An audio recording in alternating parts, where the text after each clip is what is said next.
Bonjour à tous, j'espère que vous allez bien. On se retrouve pour la deuxième partie de la vidéo classement délivré. Les top teams ont enfin dévoilé leur monoplace pour la saison 2024. On va donc pouvoir terminer ce classement.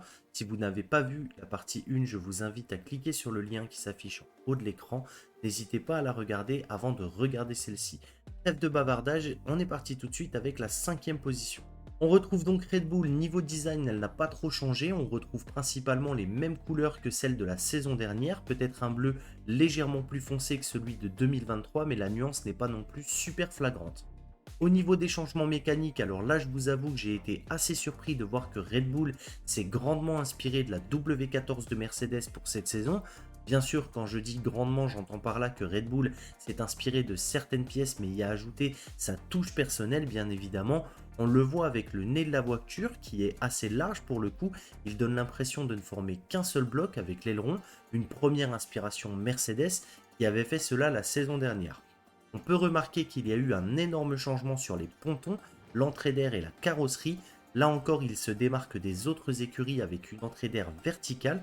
Encore une fois, la voiture semble très compacte, très agressive. J'ai l'impression que c'est un peu la marque de cette année, avoir des voitures qui de l'extérieur semblent très agressives au visuel. Concernant la saison, je crains qu'elle soit moins joyeuse que celle de 2023. Pour rappel, Christian Horner est sous enquête actuellement. On lui reproche d'avoir eu un comportement très déplacé envers une employée. On n'a pas plus d'infos actuellement, mais si les faits s'avèrent réels, il risque de perdre sa place de team principal. Et ça, à une semaine des essais hivernaux et à moins d'un mois du début du championnat, ça peut faire tâche. De plus, il faut espérer que Perez soit de retour en forme, car la saison dernière, j'ai trouvé qu'il était plus un poids pour l'équipe qu'un réel soutien.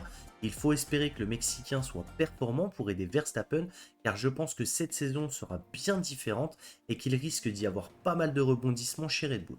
Quatrième position, on retrouve Aston Martin. Là encore, pas de gros changements concernant le visuel de la monoplace. On reste sur les bases de la saison dernière.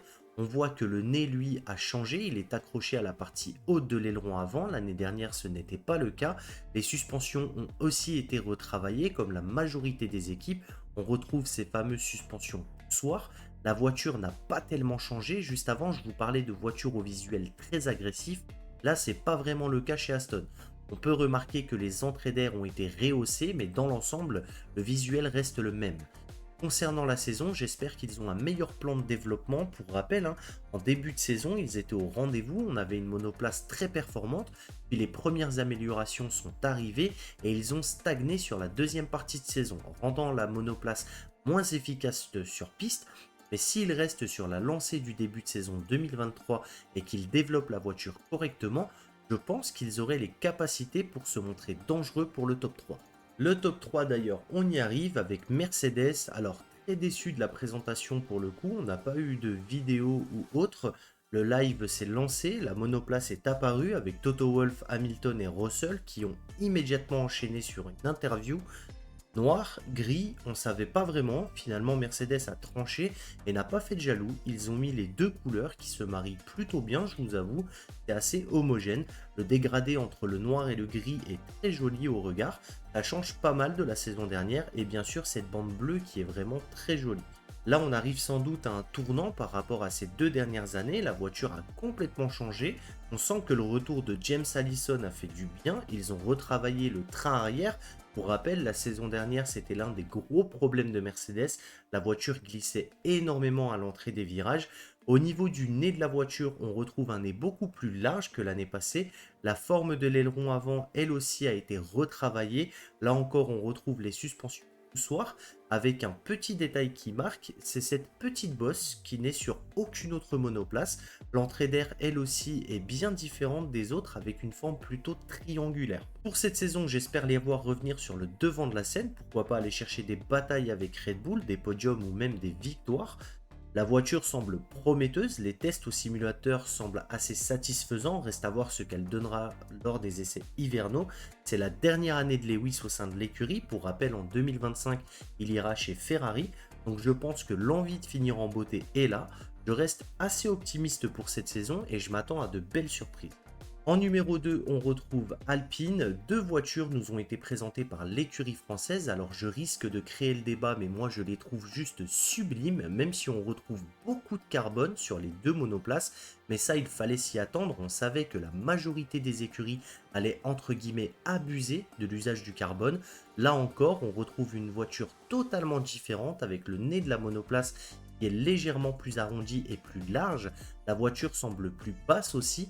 L'année dernière, Alpine était très en retard sur les lignes droites. De plus, le fait de ne plus pouvoir travailler sur le moteur, c'est compliqué pour Alpine car on le sait, le moteur Renault n'est pas si performant au final. Alors s'ils ont la possibilité de gagner sur la traînée, ils ne vont pas hésiter.